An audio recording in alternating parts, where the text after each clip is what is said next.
Hello there, good morning. Welcome to Confetti's Industry Week 2021. This is the Do It For Real media panel. I'm Alison Whitlock, Head of Student Talent Development here at Confetti. And I've just got a few messages to say this morning before we kick off the proceedings. Happy International Women's Day. That might crop up at some point in the conversations this morning. So basically, we hope you'll enjoy today's session. A massive thank you to all of our panel guests this morning for taking time out to come and join us today for what is Confetti's 15th Industry Week. Don't forget that you can still book onto upcoming events by going to iw.confetti.ac.uk. Make sure you sign up using your Confetti or your NTU email address. As part of Industry Week, we're running a competition where you can win some cool prizes. All you have to do is tag us on Twitter or Instagram using hashtag IW21, sharing your experiences throughout the week. So without further ado, a bit more about the DIFA Do It For Real media panel. It's all about celebrating Confetti's media graduates' success and passing on their wisdom and knowledge and their experiences since they left Confetti. So we always talk about what they did at Confetti and what they're doing now. But this year, obviously, there's a big focus on COVID and the pandemic. So I'll also be talking to them about how their business and their freelance careers have changed in the last 12 months. So without further ado, I would like to introduce you to this morning's guests. There are three of them, and rather than me tell you who they are, I'm going to hand over to them to introduce themselves. So, guys, if you could just start with Rowan, Will, then Courtney. If you could introduce yourselves, please. Your full name, what you studied at Confetti and when, and what you're currently doing. Rowan. All right. My name's Rowan Stollard. I was at Confetti from 2018 to 2019. I studied film and television production, and I am a cinematographer. Will. My name is Will Carman. I was at Confetti from 2010 to 2014. I did the BTEC TV and film course and the foundation degree in TV and film production. And I now freelance myself, working as cinematographer, editor, filmmaker, I guess you'd say as well. Last but not least, Courtney. Hey, I'm Courtney Natford. I think I was at Confetti around 2015, but studying TV production technology. And prior to that, I did a apprenticeship back in the day. So I remember, Courtney, so well luring you from a barista job in Birmingham, weren't you? Yeah. I helped set up the Confetti apprenticeship programme, which sadly doesn't run anymore, but you were one of our first apprentices, weren't you, Courtney? So we have quite a long history together, don't we? And for various reasons, there's lots of other shared experiences, which we'll come on to shortly, because I don't want to spoil the surprise for people that don't know. But anyway, so you're all effectively freelance now, aren't you? But I just want to talk a little bit about your time at Confetti and what made you choose Confetti in the first place. We'll start with Rowan again. Well, for me, it was quite close to London, where the film industry is the biggest. But I didn't want to be in London, but I wanted to be able to travel there for work. And just before I decided to go to uni, I had heard sort of on the grapevine from a few people that there was quite a good film scene in Nottingham, which is definitely true. And I went down to Nottingham just to sort of see the city and meet up with Sam, who was the course leader. And he just sold it to me like it was like, I didn't actually have to visit any of the unis, because after meeting Sam, it was like, oh, this is the place I need to be. Was it all Sam Wheatley's fault, Rowan? Yeah, pretty much, yeah. Will, what about you? What made you choose Confetti? Well, when I was in school, I kind of knew that I wanted to go into film and TV production, because I was already making little videos of me and my friends. And I kind of looked around, and it was kind of pretty much either New College Nottingham or Confetti. And I actually went to Confetti for work experience during that time, just so I could get an idea of what the place was like, essentially. And meeting there and meeting all the staff and technicians and seeing what facilities they had there, that kind of sold me on it, essentially. And especially when you consider what the students have available to them now, it's far beyond anything that I ever had access to there. But even back then, the facilities were a good punch above what else was available out there. I'm really interested, Will. You said you did work experience. What sort of work experience did you do? It was just kind of, I think I was in the reception area, kind of helping file stuff, and then I spent a day with the technicians, which are clearly my people, and it was kind of just, and then I got some experience of where just being able to sit in some of the classrooms and just absorb some of the lessons that were there. So I got like a good mix of what it's like to work there, but also see what the actual lessons were like as well. So. Thank you, Courtney. Now you did an apprenticeship. Mm-hmm. How did that work? And then you did a foundation degree as well, didn't you? Yeah, so I'd always wanted to work in TV. I forgot to add as well, I am a researcher. I forgot to say that before. So I'd always wanted to work in TV and kind of ended up working as a barista for a bit. Then kind of did this apprenticeship, which was like media and marketing and digital. And then that's when I came across the foundation degree. And because I'd done AS levels and I didn't have A levels, so I was a bit like apprehensive about going to university because I didn't have those sorts of those qualifications. And then I went and did my foundation degree for 2 years. So you did a couple of years of foundation, and I'll come on to you. Come on to what happened next. But you just did the 2 years foundation, yeah? Okay. Yes, yeah. So just a little bit more about Confetti. How did Confetti support your career decisions during and directly after you finished with us? I'm going to ask Will first this question. I think for me, it was just they offered a lot of extracurricular activities. So I'm not sure if it's still a thing now, but music was a thing at the times. And then also you did things like Splendor, and even Industry Week itself, you got to film the shows and the talks and stuff like that. So I think that was like the main thing that helped. It was just giving you a lot of actual industry experience. So you're not just walking out of there with a degree, you're actually walking there with a good chunk of experience. And then just kind of all the teachers were very willing to kind of spend extra time to, just kind of give you little tips or places you could go, like bits of places you could research. If you wanted to be a cinematographer or director, they were always very willing to spend that extra time to help you. So if you came to them and said, I really want to do this, and how can I do that? They were always willing to just give that a little bit of extra time to support you on whatever journey you wanted to go on. Yeah. What about you, Rowan? I mean, I genuinely wouldn't be where I am now if it wasn't for the support that I'd got from the guys at Confetti. They just gave me guidance on every aspect of the career that I wanted, because I kind of went into Confetti knowing exactly what I wanted to do, which I think is unusual.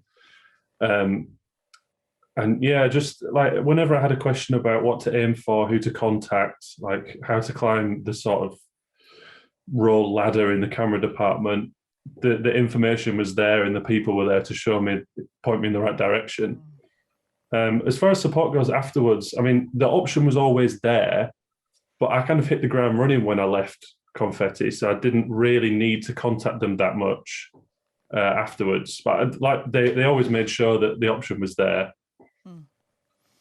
Didn't you do some work experience on an independent feature film with Wellington?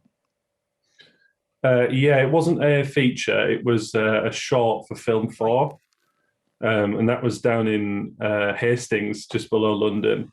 Yeah. Which is it's just mental. I went to see Sting and Shaggy perform in London the night before, and I had to wake up in this horrible hotel at like 5 a.m. and get a train down to Hastings to start this job for Film 4. I mean, it was one of the best experiences I've had. That came upon us really quickly, didn't it? Because Wellington are a key contact of mine, and they are friends of Confetti, shall we say? And so they kind of knocked on the door very quickly and said, "Look, we've got these trainee opportunities. Can you help us promote it and make it happen?" And there are a few students that stepped forward, and you were one of them, and you just grabbed the bull by the horns, didn't you? Did you find a new friend in Wellington, do you think? Have they remained in touch with you since you did that work? Oh, yeah, absolutely. Like working with Wellington to this day is still my most enjoyable sort of experience on set. They're so friendly. And I do keep in contact with them, actually. I was talking to Tom Wood recently because that film is actually, I think it's doing the rounds now at film festivals. And we were just chatting about it, and I was saying I hope it goes well. And they were going to put on like they're going to put it on at a cinema so we could all go watch. Obviously, we can't do that. I know that Anna's just left Wellington actually and started her own production company. But I mean, working with Anna was fantastic as well. So, just what's the name of that film, just in case people want to look out for it? It's Small Hands, I think. Yeah. Yeah, I think it's called Small Hands. I mean, it was like, what, 2 years ago now? Yeah, how time flies, eh? How time flies. Courtney, what about you? What was the question again? Say that, I'd forgotten the question as well. How did Confetti support your career decisions during and directly after you finished at Confetti? I think it was a combination of those sorts of like hard skills and soft skills. So as well as kind of working in TV, I did a lot of freelance sort of videography work. And yes, it's good sort of understanding how to use a camera and understanding how to edit and how to shoot. But actually those kind of softer skills about developing relationships with like businesses and like a lot of my sort of freelance work is still based in Nottingham, which is quite nice. So I do travel up quite a lot, and they're all relationships that I built while I was at Confetti. Did you feel like there was like a crossover between your starting your freelance career and finishing your studies at Confetti? So it was like two circles that kind of met somewhere in the middle, yeah? Yeah, totally. I mean, I don't know if this was allowed, but also having access to equipment that kind of really started it off. Like even if it was just doing something like for free for a favor for a mate, then I was able to kind of get together the money to then go and buy my own equipment, and then kind of, yeah, and that's how it all started. So it was all the kind of practice that you got on the extra bits and pieces outside of your studies that really started to kick off your careers, would you say? Yeah, collectively. definitely. That's a big, that's a question to everyone, I think. Have you got a best memory of Confetti before we move on to some post-Confetti questions? To you, Courtney. I think just the sort of stress of when we did the sort of, I don't know if how the course has changed now, but when you do the kind of studio module and you kind of have to put together a little like TV show, and the kind of like, it was all really, really stressful. And then once it was out, it was like a kind of a really nice like sigh of relief. Yeah. A weight off your shoulders. Yeah. You probably still get a buzz from that because you've done quite a lot of studio shows, haven't you, Courtney? Does it still feel like that when you're off air and you're done? You're kind of like, job's done. Totally. I mean, on one of my other roles that I did recently, we do an hour show towards the end of the series, and that kind of, we have to get all the VTs down the line, and we got them down with about 10 seconds till going on air, and you're kind of like, you're sat there and you're like sweating trying to get all the paperwork down, and yeah, it's brilliant. It's good fun. Will, what about your best memory? Kind of similar to Courtney. I remember, I think it was on the BTEC course where you had to do like a multi-camera live stream thing. And I just remember in my group, we did this bizarre science show where we had hand puppets involved and a volcano which didn't erupt. So it was one of those things where a lot of stuff went wrong, but I think thanks to the talent we had on screen, we kind of made up for it. But it was a similar thing of just kind of that kind of bit of stress levels of going live and having to deal with any kind of hiccups and things that went wrong. But it was like just such a funny experience in the end of it, and you felt quite achieved at the end of it to have thought, yeah, I've just done this live stream production. Yeah. I'm going to look out for that. It was a science show with hand puppets, is that right? Yeah, I think it's online somewhere. You might be able to find it. Oh, I'm sure we'll find it somewhere in the archives of Confetti data, somewhere or another. What about you, Rowan? Well, I'm pretty sure I've seen that live stream somewhere, Will. I'm sure I've seen it somewhere. My favourite memory from Confetti is probably when the tutors put on, they gave us this like pre-done script, and they sent us all out to just go shoot it. And it was the course is split into two, so it was our half, and there's about 15 of us, and it was the most chaotic experience on set and probably in life I've ever had, but it was just so much fun. And we actually got something pretty good at the end of it, so you know, it was worth it. always a bonus if it looks all right and it makes sense. Yeah. That's brilliant. Look, I'm going to move on now to post-Confetti and how you made your way out into the world. So you graduated. What happened next, and how many jobs did you apply for? I'm going to ask Courtney this question first. So I'd say mine was kind of maybe a bit of a different story. So I finished my I did 2 years foundation degree, and then I went to go and work for a theatre company that was based in Nottingham called Nonsuch. And then kind of alongside that, I got to know another production company who make Sunday Politics. So I was lucky that Nonsuch allowed me to go and do kind of 2 days a week at Sunday Politics. And I did that part-time for about 2 years, and then eventually kind of took the plunge and moved to London and worked full-time in TV, which is good fun. Do you think you really cut your teeth up here in the regions on the politics show? Do you think that really helped you get your break in broadcast? Oh, 100%. I mean, like, what was really good about that show is the team. They were small and they really nurtured you, and it was kind of split between going out and shooting the VTs, the cameraman, and doing that, and then also kind of starting to get to understand the BBC archive systems and pulling clips ready to go into the shows. And then you kind of just stick around and work in the green room and like make sure you're looking after all the guests and all the MPs and so on. It was really good fun. It's probably one of my favourite jobs, actually. And a lovely team there. Robin Hood Media, that was yeah, it Rob yeah. Pittam at Robin Hood Yeah, Media. Shout out to Rob. Yeah. Rob Pittam in the house. Brilliant guy. No, he's a lovely guy. And everything you say is true about him. He's really nurturing, encouraging of young talent like yourself, Yes. Courtney. And also, obviously, getting access to all of those BBC systems and processes is absolutely invaluable because they're universal across the BBC, whether it's in Nottingham or London or Manchester or wherever. Isn't that right? Yeah, I mean, they're awful, but they're across the whole of the BBC. And at the time, I thought, okay, I'll probably never do this again. But even now in jobs that I'm doing, whether that's because I'm now working for BBC Studios, I'm still using the same systems and the kind of skills that I learned at Robin Hood Media today, which is lovely. Awesome. Rowan, I'm going to come to you with the same questions. You graduated. What happened next?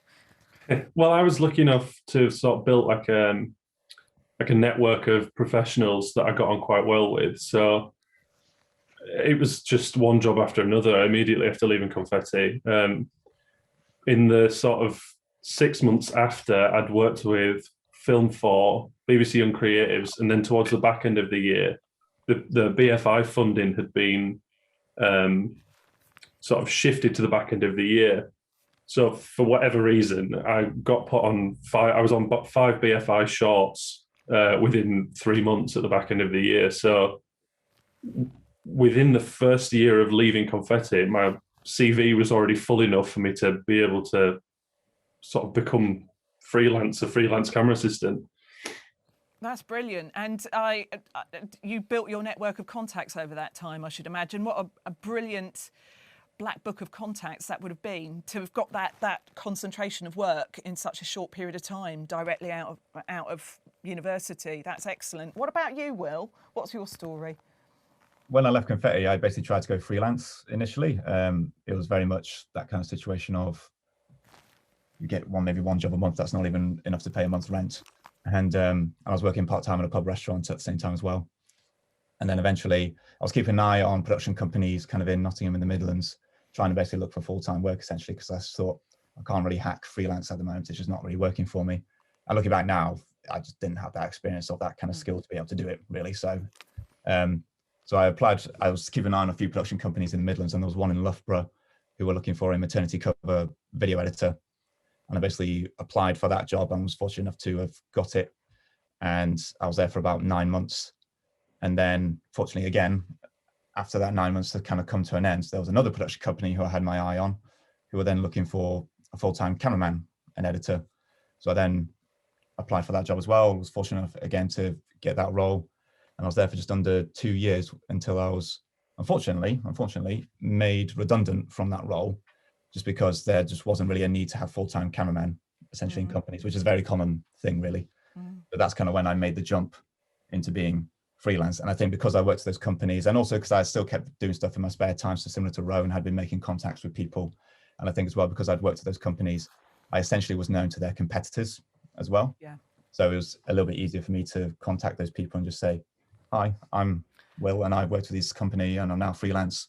Do you want to meet for a coffee and discuss if I can help you guys out on a freelance basis kind of thing? I think you all three have really touched upon something really important, which is the whole freelance portfolio of skills, which you don't really appreciate when you're doing your modules at college, do you? You don't realise that it's a whole separate set of skills that you need to hone and repeat and repeat and repeat to build up your network of contacts, however that happens, whether that's through happily getting a whole cluster of projects like Rowan seems to have done, the BFI projects, or you've built up your client base as a result of working for one employer, but for lots of different clients of that employer, so to speak, which seems to be Will's case. But he's still, it takes time to build up that network of contacts, doesn't it? You can't go from 0 to 100 miles an hour fully working freelancer, can you? I just want to talk a little bit about rejection, because I'm sure I hate to be a bit negative on a Monday, etc., etc. But you know, how have you handled rejection from interviews or from roles that you were really, really keen on, and how do you kind of sustain momentum through the rejections? To Courtney, this is, I think, first. I think with certainly in the context of TV, jobs are kind of like buses, and you get rejected, then all of a sudden you've got 3 job offers, and actually it's hard, but like I say, 3 will just come around the corner, and then the biggest like problem you have is like, oh, which job do I pick, which is actually quite a nice situation to be in. I think as well, you shouldn't take it to heart too much, because there's just, I mean, especially in the current climate, there's like hundreds, if not thousands, applying for like a couple of roles, especially with those sorts of like bigger like schemes and things as well within the industry. So I think Channel 4 have a production trainee scheme, which I didn't get, and then BBC had a production trainee scheme, which I didn't get. But actually, it just takes out kind of one person to have a bit of faith in you and to let you join their company, and then it kind of all. It's not just about the trainee schemes, is it, Courtney? There's plenty of other work out there, but the trainee schemes are like the golden eggs, aren't they? Yeah. And absolutely, I encourage every new entrant, every graduate to apply for those kind of things, because I think, I know it sounds a bit old-fashioned, but it's character building. You know? It's good practice. And if you're lucky, you might get through to the first stage of an assessment centre, of like a three-part assessment centre, as they call them, where, you know, you go for a little panel interview, and then you have a test day where you do team building exercises and all that kind of stuff. Been there myself as a media graduate, and it's a bruising but really interesting experience, particularly when you get the rejection letter at the end of it and you're like, why? But it is character building. What's the it sounds, Rowan, like you work more across the Midlands and the North. Is that an accurate thing to say? How do you, have you had a lot of rejection? How's that worked out for you? Yeah, I've had a lot of rejection, but I think it's just important to know your worth. Like, you know, you could get rejected for 10 jobs, and that's not because, you know, your CV isn't big enough or you're not good enough. It's like somebody could live 10 miles closer to the job that you're applying for, and that's why they've got it. So it's just important to not take it to heart and know that you are good at what you do. And if you get a job, then it's the right job for you. And if you don't get one, then it wasn't meant to be. I know that's difficult when you're relying on these sorts of jobs for money, but it's just to keep that level head and understand that, you know, you could be perfect, you just live too far away. Yeah. Or just anything. It can be anything. It can be such a small, insignificant thing that means you don't get a job. What would you say, Rowan, just as a rough guide? You might not be able to pluck this figure out of thin air, but what do you think the ratio of jobs you apply for versus the ones that you actually get might be? I would say, to begin with, before the BFI stuff, it was like every 10 jobs I applied for, I might get a phone call for one of them. Wow. And then not hear nothing after that. So then do another 10 more and then finally pick one up. But now, because I'm sort of working across the spectrum of multiple jobs, it's like, I would say 1 in every 3 Wow. I'll get. And that has literally been like a linear path of like 10 rejections, then 9 rejections, then 8 rejections. So it's it's getting better. Yeah. And what about you, Will? Have you more or less have you stayed in the East Midlands, or does your work take you further afield? What does that picture look like for you?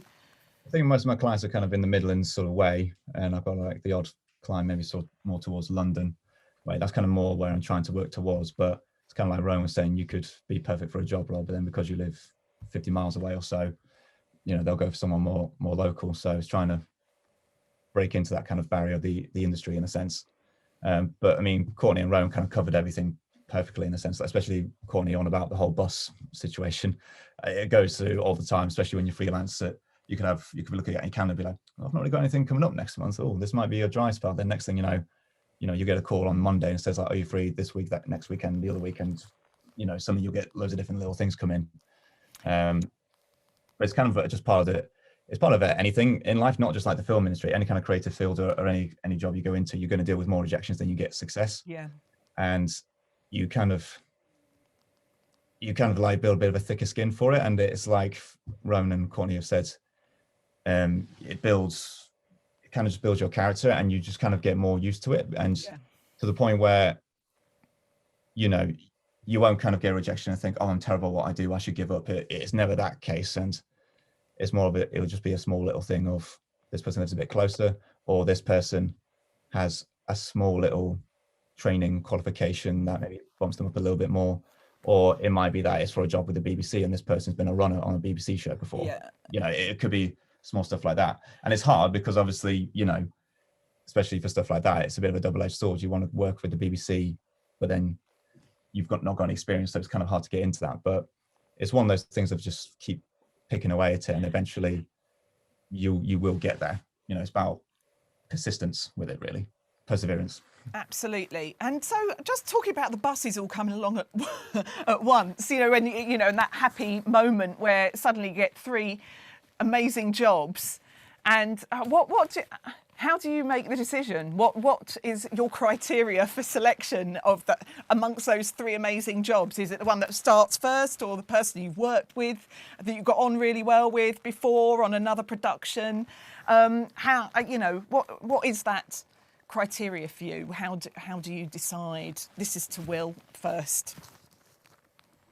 I think it's a mix of, do I like the idea of if you're talking kind of more about kind of narrative film projects or music videos, stuff like that, it's more a question of, do I like the concept and do I like the script? Because if I don't, that's not to say it's a bad script or a bad idea.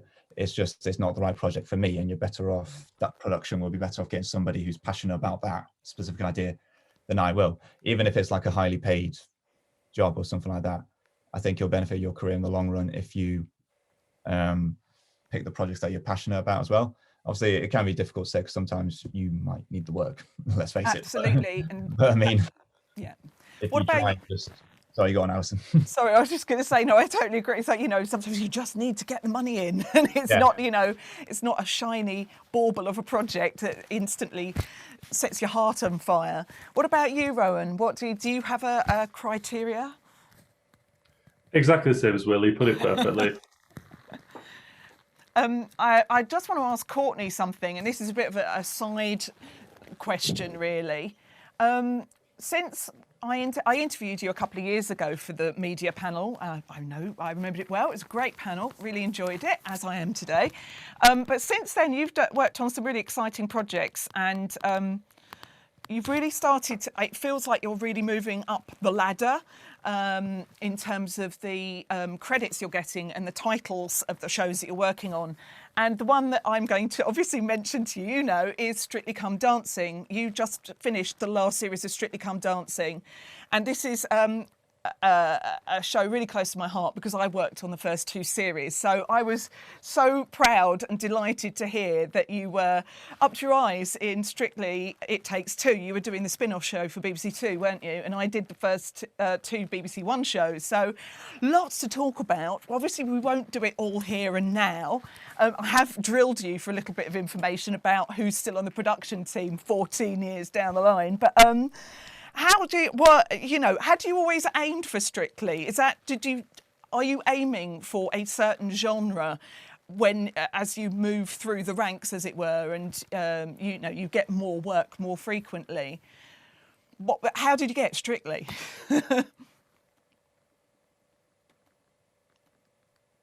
Oh, I think you're on mute. There. Yeah.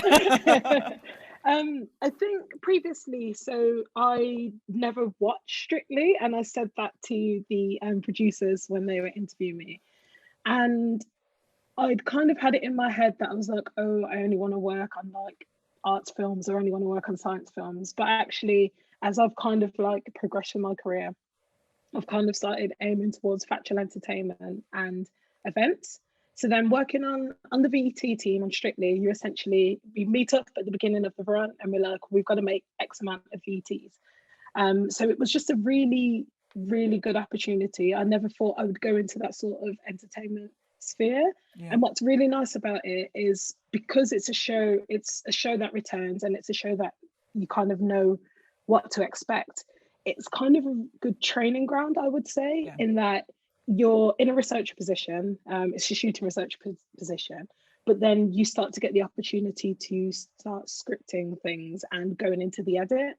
And with a lot of sort of researchers and OPs these days, it's not until you get to like a PD role that you actually start to look at scripts. So it was really good, or you go into the edit, and it was really good to kind of like, even some of the smaller VTs, so it might be like a roundup of what happened on Saturday, even learning to pick the music and what sort of like feeling you want to get, and seeing those narrative arcs throughout the series, and how do we mirror what we see on the main show, but actually we don't want it to be exactly the same, but we want to see that same arc. It's such a good experience. And I think often in TV and in creative industries, we're all working to tight deadlines, and there isn't really that space to fail, I think. And within that kind of team, especially within the VT team, you are given those opportunities to test out an idea, to pitch your VTs, to go into the edit. And it was a brilliant experience. And now hopefully I'll return this year and do a longer run, because we got cut short because of COVID. What was it? What was I'm going to come on to COVID a little bit more now in a minute, but what was it like shooting and working on a production like Strictly that is so close contact based and so audience focused? And I know all of the moving parts that it takes to make that show air every Saturday. What was it like working on that during COVID? I mean, for me, so I'd had a couple of jobs, and this one, it was just so nice to be back in an office with actual people. So like I've been doing development roles where we'll do a brainstorm and we're doing it on Zoom, and it's like you can't really, you can develop ideas, but only to like a degree. You kind of need that person contact. So it's quite nice to just be in an office. It's annoying because I had to go to Elstree, which was like an hour and 20 minutes from where I am in Southeast London. But it was good. It was a bit of a sort of, it was when we were going out and filming and making sure we were adhering to all COVID protocols. But after a bit, it became second nature, like making sure you're wiping down all your kit, making sure everyone's keeping to your 2 meter distance. And actually, you get a bit more creative with what sort of camera angles you might go for, how you might do an interview setup, which was quite nice too. Yeah. And what other bits and pieces have you worked on that stood out for you in the last couple of years since I last spoke to you? What some of your favourite projects? So I've got a couple of projects coming up that I'm really excited for. So I'm working on 8 out of 10 Cats Does Countdown, which I'm like super excited to be on. And then I've got the proms as well, so BBC proms throughout the rest of the summer, and hopefully that obviously that's like a massive event with big audiences. So I'm really looking forward to that. But previously I worked on full comic relief and sport relief. So doing the appeals films, which was hard. So the appeals team, we kind of worked between, I went to Uganda and I was supporting the PD, and we'd go out to the kind of the communities and finding the stories for those appeal films, but then also doing it in the UK too. I worked on a film about Fair Share, which is we was looking at kind of like childhood food poverty, and that was it was an amazing film, and I was really proud to be a part of it.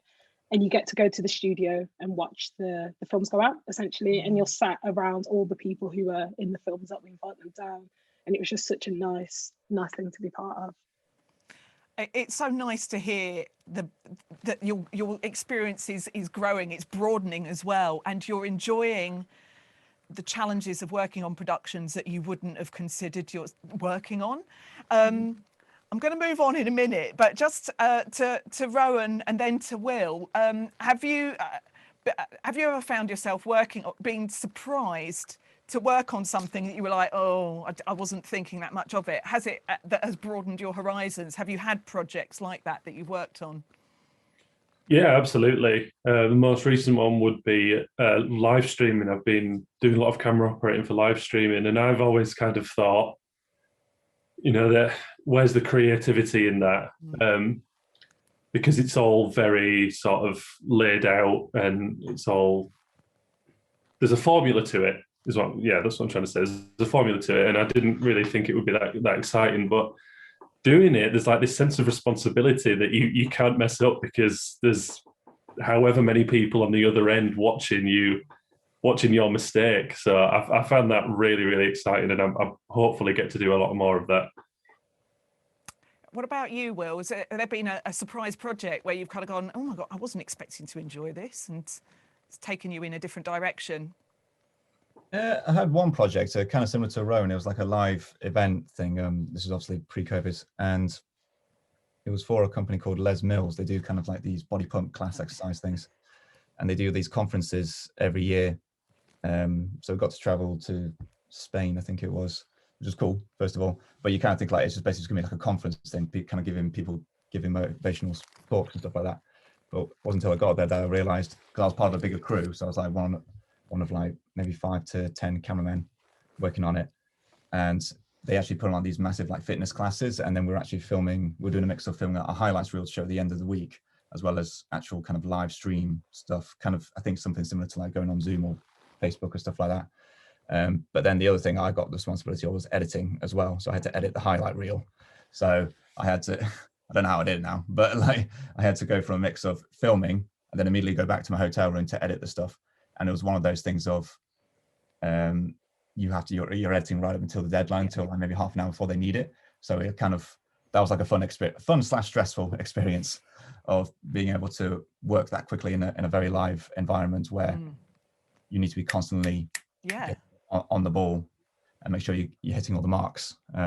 That went well in the end, basically, and they were really happy with it, and we got sent back a second year running. So yeah. Always good if you get asked back, isn't it? That's kind of a sign. That's the direction we want to head in. I'm just going to pause for a minute and just say, if any of you have questions that you'd like to ask any of our panelists today, then please put them in chat, and we'll try to get around at the end of this session to asking your questions. So get typing your questions, guys. Right, I'm going to move on. Just one final question now in this section, and that's about training and development, or continuing professional development, CPD, it's sometimes known as. As your freelancers, how do you go about getting support for your training and development to help further your career? How do you do that? We'll come to Courtney first.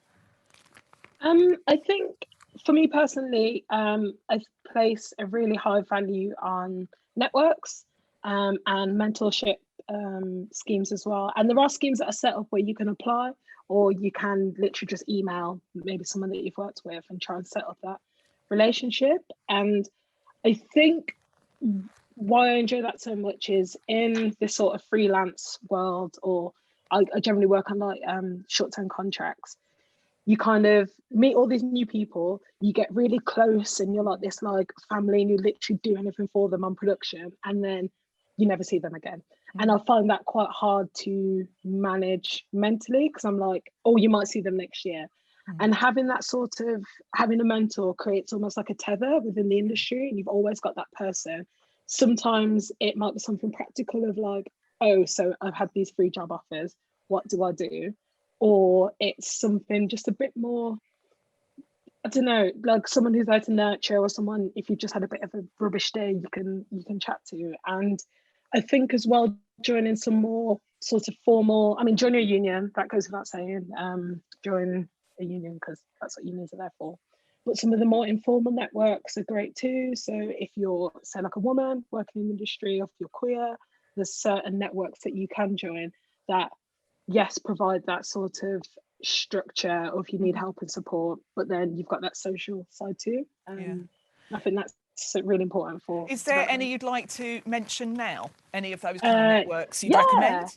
Okay, Intermedia are a good network. So they are an LGBTQ plus network that go kind of across the broadcasters and indies as well. They're great. There's also like a number of Facebook groups, which I'm trying to think of ones off the top of my head. There's, they changed their name recently, but there's one specifically for people of colour working within the TV industry.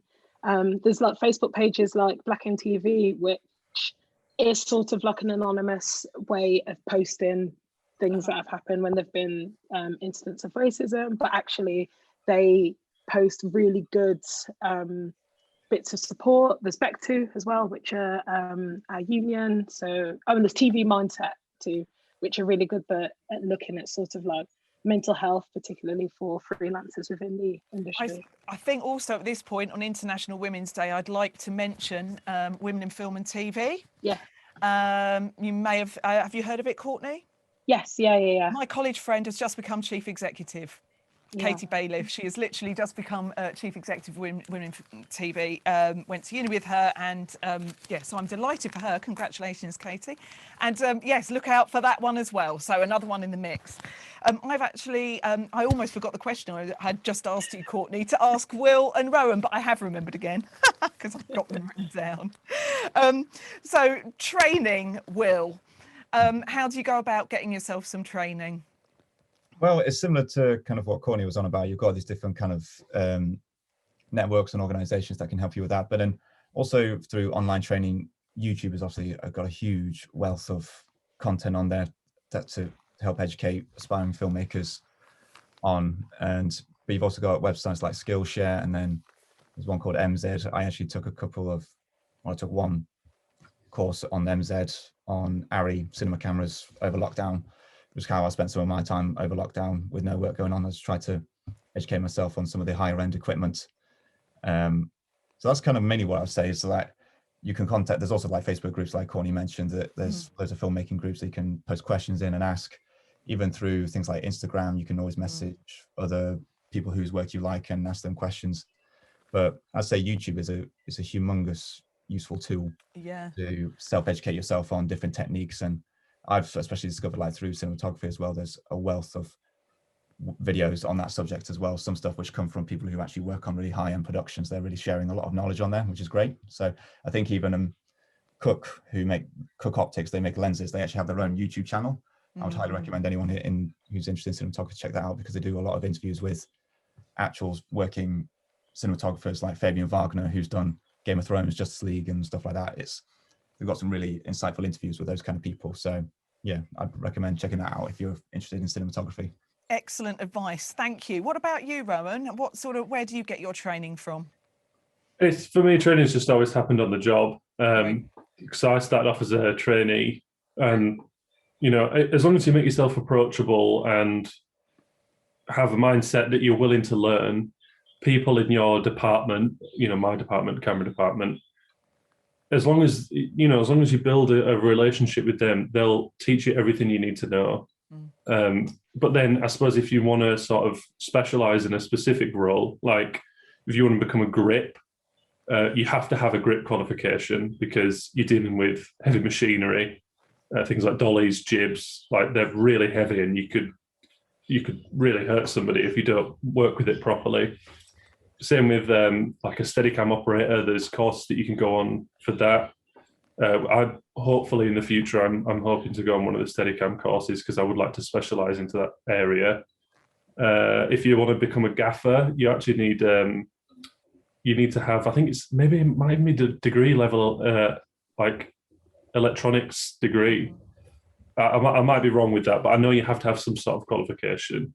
So yeah, that's my advice. If you can specialize and there are courses for you, otherwise you just learn on the job. That's brilliant. Okay, I've got student questions coming from Charlie Sharp. After going to networking events, what's the best way to approach people and create projects together? That's whoever would like to pick that one up. After going to networking events, what's the best way to approach people and create projects together? Probably at the networking event. Obviously, you've got to approach the people. But who would like to answer that? Rowan. Just put my hand up. I mean, I think it's important to remember that at these networking events, you are surrounded by like-minded people. So it's not just like walking up to some random person in the street. Like, everybody there is going to want to create something. And if you go there with that mindset, then I think just, introducing yourself and just sort of allowing yourself to be open to other people's ideas, and then hopefully they'll do the same.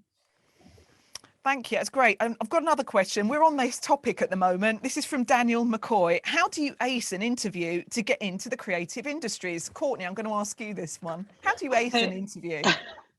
I think, so with a lot of TV interviews, it can be very informal.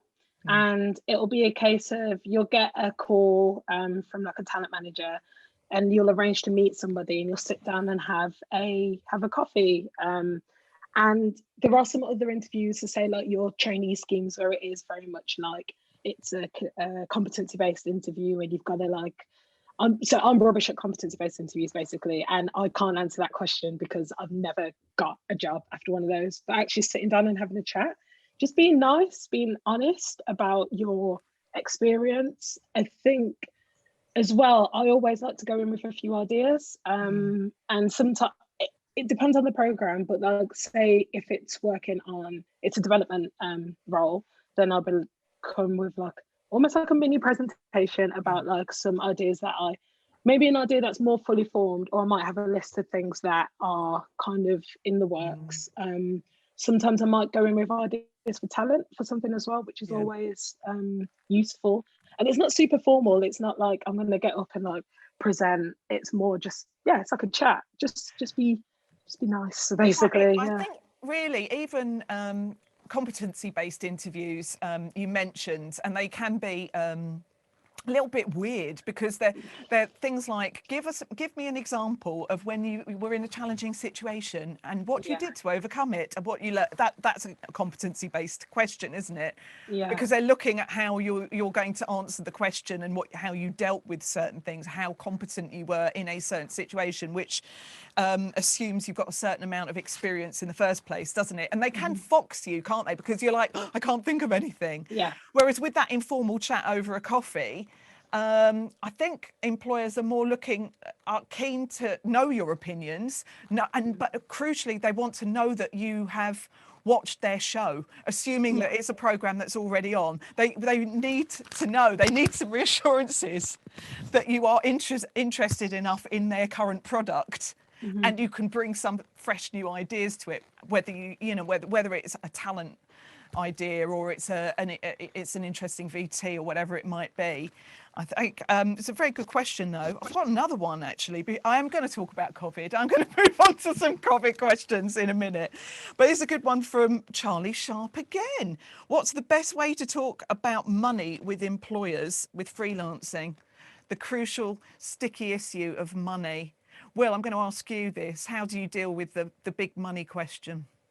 I think it's always difficult when you're starting out to know what you're worth and how to price yourself. And there's always this kind of I don't know the word is, but there's always a bit of a thing where people say like, oh, if you charge too little, you're hurting the industry and stuff like that. But I think if you're a student who's just graduating, you can't charge like, you know, £500 a day or something like that for your time, you know, because, you know, that it's just not going to work like that. So I think it's kind of working out. One, I think it helps out if you kind of know how much if you live by yourself, like figuring out how much you need to live, and then kind of figuring out what that sort of minimum you need to be making per day would be. But I'll say as well, you can go to websites such as Back2. I know Back2 have rate cards on there, so that gives you an idea of what an industry standard kind of rate is for certain job roles are, and you can use that as a guide.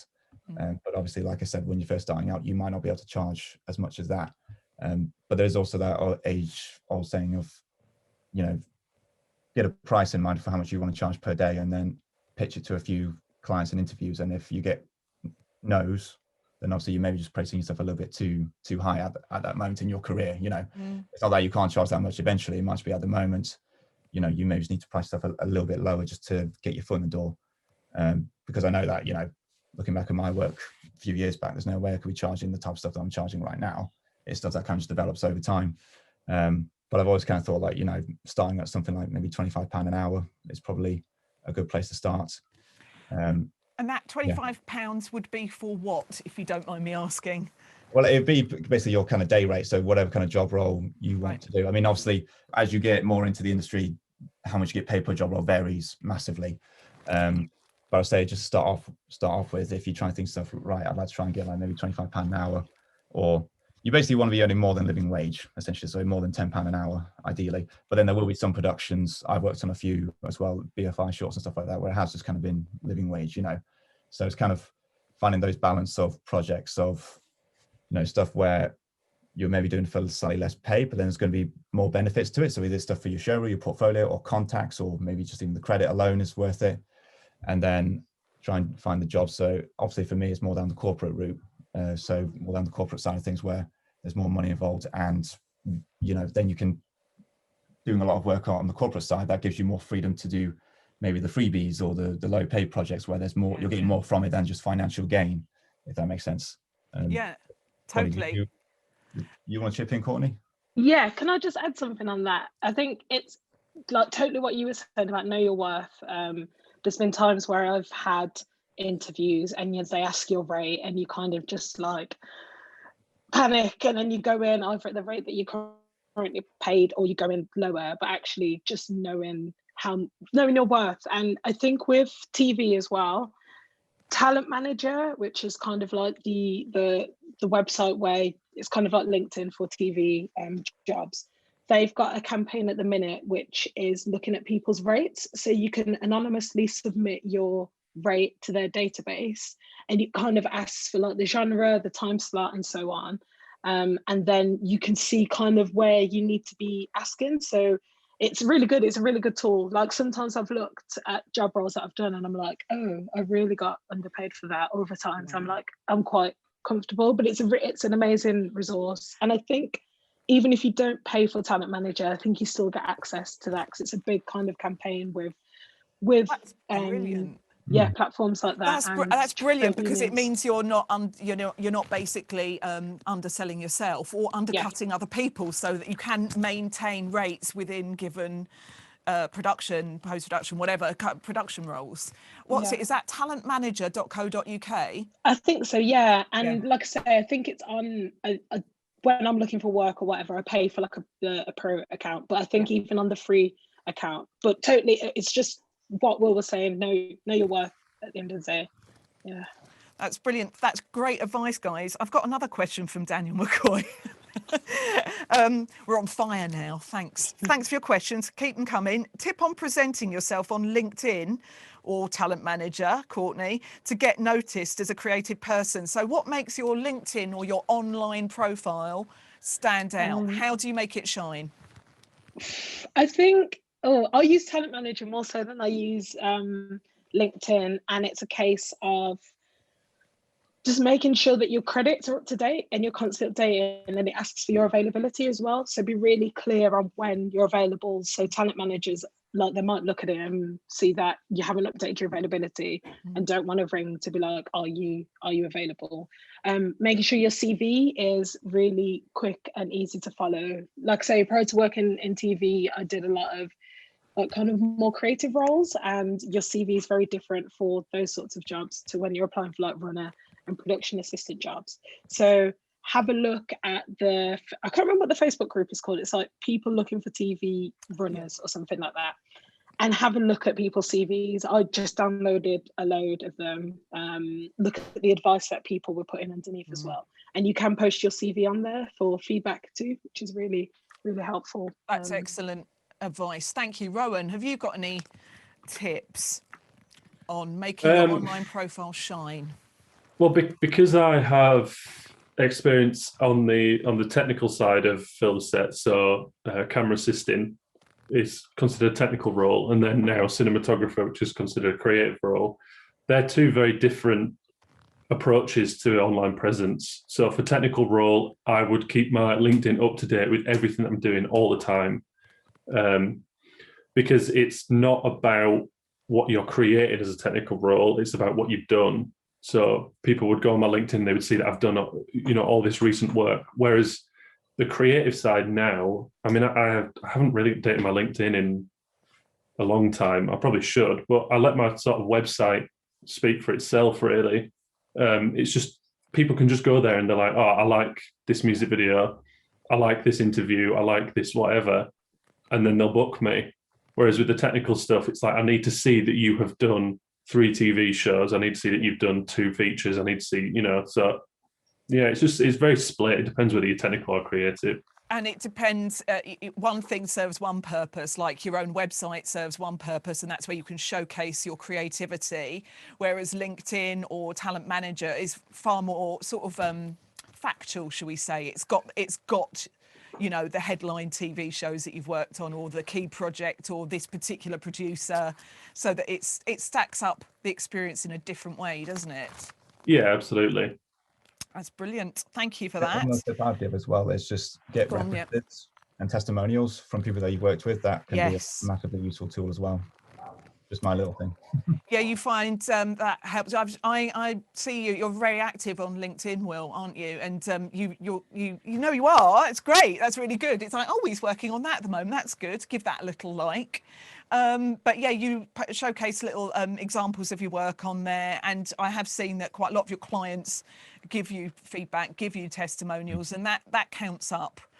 That builds into the algorithm of LinkedIn, doesn't it? Yeah, absolutely. And I think not even on LinkedIn, on things like Google, and just having a little database of them available kind of just proves that you do know what you're doing, you know what you're talking about, and you're not some cowboy person who's faking it until they make it kind of thing, But I think with socials as well, like linking your socials to things like your LinkedIn or your Talent Manager profiles and your website, being active on those, because that's all I do really. If I post something on Instagram, I just copy and paste it to LinkedIn and all that kind of stuff. So I'm active on those other things as well. I might not necessarily go on those things very often, but it's just to have my presence, it there, gets your presence out there on multiple platforms, multiple socials. They all serve slightly different audiences, but it's just building your online presence, isn't it? Your online shop window, business window, really.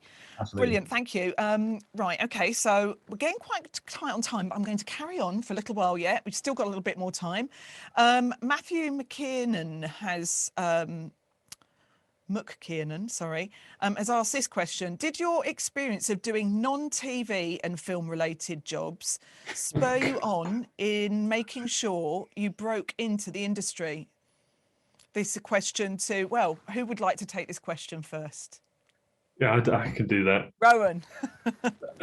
Yeah, I mean, the biggest sort of... the jobs that I did before working in film and TV, I hated. I worked in Curry's for just over a year. I worked at a cafe for however long. In fact, immediately after uni, I got a job at this factory where you fold boxes for like Easter eggs and cereal, because I thought that it would take me years to get into the film industry. But luckily, I only had that for a week, and then I could quit because I got loads of film work. So But yeah, I mean, I'm just bad at everything that isn't film and TV. So What about you, Will? It's a similar kind of situation. When I left Confetti, I kind of worked in a pub restaurant for a while and absolutely hated it. And I was kind of there for, I think I was there for about 4 months, but it felt like a year. It felt so long. And I just kind of remember I was lucky enough that kind of motivated me to really kind of do more like on the film side of things, and just similar to Rowan, it's like, I'm just not very good at anything else. Like, I have a weird admiration for people who are just happy just to work any kind of job. It doesn't matter what it is, whether it's in an office or a restaurant or something like that. They're just happy just to be working. I have a weird admiration to people like that, because if it's not film related, I can't really. You're not one of them.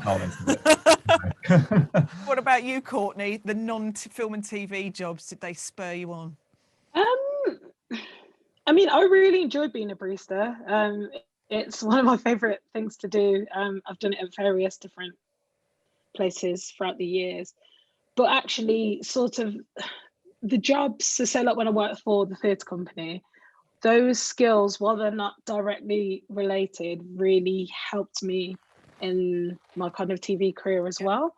And it's knowing, you might think on a day-to-day, oh, this is a bit rubbish, but actually there are skills that you can take from various jobs to help you throughout the next job. Like, for instance, if you want to go into the production management side and you were a shift manager at, I don't know, a cafe, you've already got an understanding of budgets, which is quite interesting. So at the time it might feel a bit like, oh, annoying, but actually it all kind of plays into it totally. I'd just like to say, big up the customer service skills for any customer facing role. It will be invaluable to you in a production environment. And I'm sure you'll all agree if you've had those kind of roles. I know the box folding. I worked at an abattoir and the sales office of an abattoir, typing. I did a lot of typing. I wasn't actually doing anything related. What were you selling? I worked in a bacon factory in North Yorkshire. Anyway, that's another story for another time. This isn't about the bacon factory. This is about customer service. I was going to say, Alison, like that is one thing to add on, is the fact that something I definitely didn't appreciate until I got further into my career is that there is a lot of customer service kind of skill involved in working in the industry as well, whether that's working in like kind of in crew, or whether that's kind of working with your own clients. There's a lot of, work with people and being good with people. That's a skill you have to learn and will learn, I think, naturally. That's a really good point. Like, you're never gonna like everybody that you work with, and working in those customer service roles really teaches you that you find that common ground and you get on with anybody all the time, and you end up better for it. That's invaluable in any production team, because you have to get on with people to make an end product to deliver on time ultimately, and having good people management skills, and tolerating personality types that you wouldn't necessarily be drawn to naturally is really, really important in production. Yes, Courtney, please. I think on that, especially if you've got a runner job, you've done a couple of odd running jobs, and then you go and do a production assistant job, and you are, so my first production assistant job was at Darlow Smithson, and they do interior design masters, and they do a lot of specialist factual. You were kind of, because you're there a lot of the time, when new productions start, you're kind of having to like make sure everyone's okay, and you are using this sort of like, those customer service skills just to kind of support all the productions, support the development team, support the CEOs, and it's a really nice skill to have. Yeah, being able to accommodate all those different kind of personality types and getting the best out of those people will always serve you well, I think, ultimately. One more student question at this point. Hannah Moyes has asked, is it harder to break into the industry if you come from a low income background? Who'd like to answer that question? Courtney. It's something I feel very, very strongly about. Okay. I'm from a very working class background, and it's really hard when a lot of opportunities are put out there that are unpaid, and those unpaid opportunities that are out there, generally people who have middle-class parents can support them. I found it really, really hard to move to London because, I mean, for instance, my rent quadrupled from living in Basford to now living in, I moved to Acton. and it is hard. And I think it's important to remember that you're not the only one, and the industry is getting better, and the industry is becoming more kind of self-aware. And I don't think that should ever be like, and I'm saying this even though I get like imposter syndrome, you shouldn't let that like get you down. It doesn't matter if you come from a low income background. We need more diverse voices. We don't just need white middle class straight men. Totally. Couldn't agree more, Courtney. Rowan, you were nodding furiously. I think you were nodding furiously. Would you like to say a few words about that? I just agree completely. I come from a working class background as well. You know, my mum works in Aldi. You know, I'm not discrediting Aldi workers, but she doesn't earn a lot of money, and I've never had that sort of support from them. And there is a divide in the industry. You can't ignore it, and you've got the ability to pick and choose whatever jobs you think will further your career if you've come from a background where the support's there. But for people like me and Courtney, I just had to accept every job, and there was some that were a detriment to my career, but they paid, and I had to take them because there was no other choice. It was that or I can't afford rent. So another question leading on from that, how did you cope with that? How did you cope with the quadrupling rent, Courtney? How did you deal with that coming from that low income background? I think, and it's not, I got into a lot of debt, which wasn't good. But I've now been working to pay all that off, which is quite nice. There are sort of like, for instance, the film and TV charity offer support. They offered support, for instance, when COVID hit and a lot of people lost work. So they offered grants, which was really helpful too. I think, I mean, I was a bit silly and just kind of picked anywhere to live where I didn't need to quadruple my rent. I could have literally just moved a bit further away. But then like I did things like I would cycle to work, for instance, and maybe take a few less Ubers and maybe like just kind of manage my money a bit better. But then as a way of supplementing my income, I freelance as well. And some weeks it's hard because I finish my 9 to 5 and then I start editing or I start working, and it's gotten easier it gets easier as you get on in the industry, I would say, for sure. And you'll get to a point where you don't have to take those jobs, the first job that comes, and you don't have to be. It's also a bit annoying too, because you go into interviews and they're like, why did you do this job? And I'm like, because I was skint, that's why I did that job. It's not because it was like a career choice, like I had to eat that month. So yeah, I think you just kind of, it is hard, but you can do it. And there are, like I say, the film and TV charity, and I'm sure there are other places that you can go to. Has anyone else got anything they'd like to add to that? So not really, to be honest. I think Courtney and Rowan kind of covered it. It's a lot harder and there's a lot more hustle involved. But as Courtney said, you will eventually get to a much better place than that rewards of being in that situation where you can pick and choose jobs more, and you know, it would be a lot greater feeling for when you get to that kind of stage. Yeah. Did you feel, Courtney, that getting a budget sorted helped you a little bit?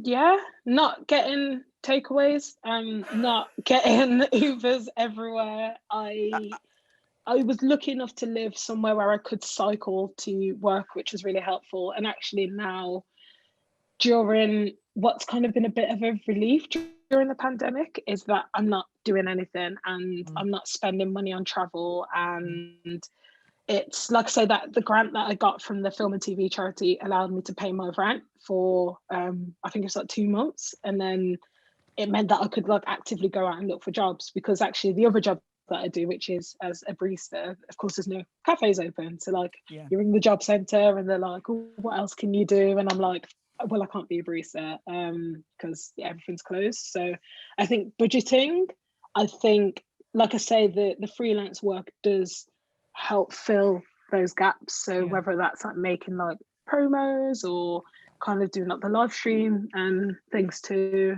just kind of, and it is annoying because some days you have some weekends you feel like you're working constantly, and I think it's really important to also take breaks and to kind of find other means outside of work. So I was saying to you earlier, like I've just taken up roller skating. I love roller skating. I get up every morning and it's the first thing I do, and it kind of, that's my time. That's not work's time, that's not freelancers time, that's sort of my time to get some endorphins going and chill out, really. Sounds good. You have to be able to have a break and work hard, but play hard. It's really important to play hard and Totally. relax. You've got to find some sort of relaxation. I just want to briefly touch on COVID because we haven't really talked about it. It is a really big deal, and it has impacted our industry hugely in the last 12 months, the freelancers in the industry. So, I mean, has anything changed for you in the last 12 months? I guess it has, in terms of your work practice, but have you seen any positives, and how have you had to adapt in the last 12 months? Will, I'll come to you first. Like everyone, kind of March, well, this time last year, actually, pretty much, work kind of stopped completely. And that's when I kind of decided, okay, I need to, I mean, I think going freelance, I became a lot more money conscious anyway. So I was budgeting a lot more anyways. And COVID kind of made me budget even more, because it was like a good sort of 4 months of nothing essentially. But I think that kind of helped me out a little bit, was because I have like a sort of, I guess you could say, like a diverse set of skills. So I don't just shoot, but I also do editing and color grading and stuff like that. Obviously, editing and color grading you can do remotely. You don't need to go out to meet people, obviously go on a shoot to do that. So I actually had some bits of edit work come in, and none of it was particularly exciting. A lot of it was stuff like this, like Zoom calls, like people doing Zoom conferences and stuff like that. So nothing fulfilling or anything like that, but work's work at the end of the day. You know, we gotta get by in a tough time. Yeah. And it was just, I think that's what helped me out a little bit, was the fact that because I could also edit and I didn't have just one skill set, it would allow me to kind of still get a bit of work in. But apart from that, it was just a lot of being very, very tight with money and not paying for stuff, not paying for a lot of luxuries for a good few months, things like Amazon, Netflix, Spotify, none of that stuff. Basically, yeah. It was tough, you know, it was tough. Rowan, did you find yourself diversifying? How's it affected you? Well, on the day of the first lockdown on the 26th of March, I had 6 jobs cancelled. Like the next sort of 6 to 8 months I had lined up with jobs. One of them was with you, actually, Will. But yeah, so, but I mean, the first few months, it was really, really hard because there was nothing. There was literally nothing that I could do. I couldn't work. But then I was really, really lucky that I actually found a job during lockdown, editing for a school with people with learning difficulties. And I've carried that on now. And it's great because they're really flexible. Whenever I need to go and do a music video or a live stream or anything like that, I can work remotely, I can edit remotely. And, you know, I've completely changed my career, to be honest. AC work stopped, and now I've picked up cinematography work, which is what I always wanted to do. So in a way, it's horrible to begin with, but I feel like I've taken a bit of a shortcut. Yeah. And just added, you said it best, Alison. You said added more strings to my bow, and that's what it feels like. It's like before I was so focused on just camera assisting and only ever camera assisting, and if anything outside of that, it's not going to further my career, so why would I bother? And now it's like I'll take anything, but in a good way, because like the more I edit, the better I know how to shoot, because I can shoot for an editor. Yeah. And when I shoot, I know how to shoot because I've edited, so I can shoot to help the editor out, and so it's really has helped. It's fast forwarded things for a lot of people, hasn't it? It's like forced you into doing something that you always knew that you kind of needed to get on with at some point. But I'm pleased to hear that you've managed to diversify. What about you, Courtney? I think, yeah, totally the same. March came around and we just about got sport relief in on that, I think the Saturday before. And then I lost my work for the next few months. I was meant to be flying to America, work for a company that I really wanted to work with. And I couldn't get furloughed purely because of the date that I started the job. And that was it. And there was no, I understand there had to be a cutoff point, but like there was no sort of flexibility. And then I think Rishi Sunak moved it along, but how payroll works, I still couldn't be furloughed. And this company really thought for me.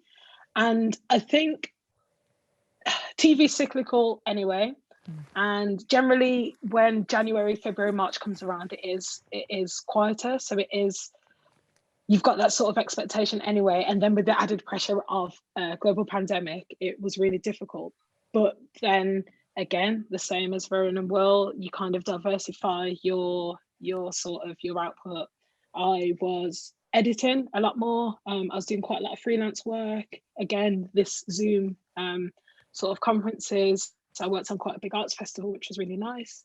I worked with a lot of small theatre companies. And then I think once we start to go back into the office, one of the benefits are kind of, I guess, looking at the working week and how we work better. Because actually working from home sometimes is great and sometimes it's awful. But now employers are starting to look at more flexible ways of working. And like the company that I was meant to work for, that I lost my job, they already do that. So anytime that you need to work from home, you just work from home, as long as you can do, obviously if you're on a shoot, you can't work from home. And I think that's probably been one of the biggest benefits is we're now starting to look at the working week, because the working week isn't 9 to 5. I live in Southeast London and all my work is in West London. It's me waking up at 7 and then me not getting back till 8 p.m. And then somehow I've got to fit in skating, I've got to fit in dinner, I've got to fit in things like that. Got to fit in another skate in the morning. It's like, employers are starting to look at that working week and they get better productivity out of their workers if they offer a bit more flexibility. So yeah. Hear to that one. I've got another question from, there have been a few questions coming in actually about managing your money as a freelancer.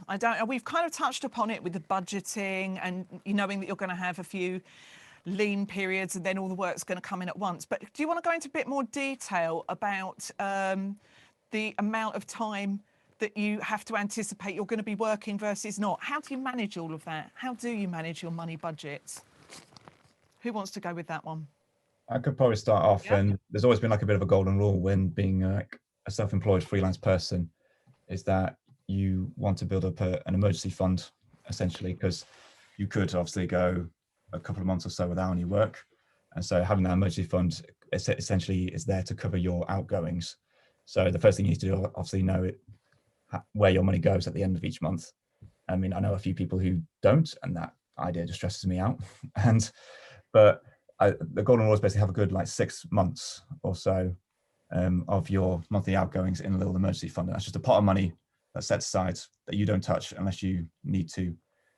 So if you had 0 work one month, you can dip into that, or if you've not quite had enough work, you can dip into that as well. And I personally try and make sure that I've got maybe about sort of 3 months of outgoings in kind of bills, current accounts at all times. So I've got a bit of a buffer zone that as well. So that's kind of the main thing that I do personally. And then a lot of it is just try and save as much money as you can, really.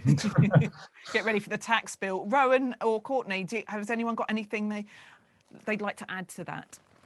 Well, building on what Will said, it's a great idea. But then if you've been working in the industry for more than a year, you treat yourself as a business when you're a freelance. So you look at the last year, you think, well, how much did I earn in January? I should expect to make at least that much, if not more. And then you look at that each month, and you should try and make sure that there's an increase, or at least your level. And then the longer you freelance, the easier it gets, because each month should roughly be the same or a little bit more. Yeah. Because also film and TV industry,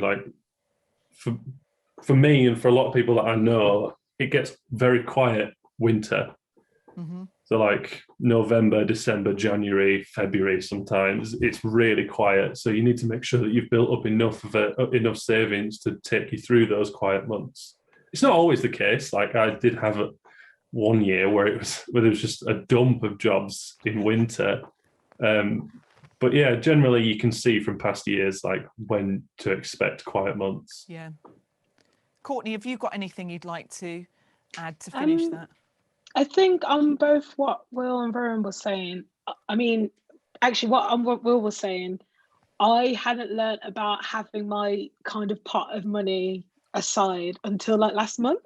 So like I was like, how do people do it? I'm like, I get to the end of my contract and I'm like, well, if I don't start working on Monday, I don't know what I'm gonna do. But now and again it comes to that thing about class. If you don't have that sort of that initial education about money, you don't know about it until you're like, crap, I don't know how to pay rent this month. But like I say, that keep money aside, have 3 months ready, because you won't be more than 3 months. Well, hopefully you won't be more than 3 months out of work, which I'm now learning to do. I'm glad to hear that. It sounds like you've had a few hairy moments, Courtney. It's a tough lesson to learn, isn't it? Yeah, scary lesson to learn.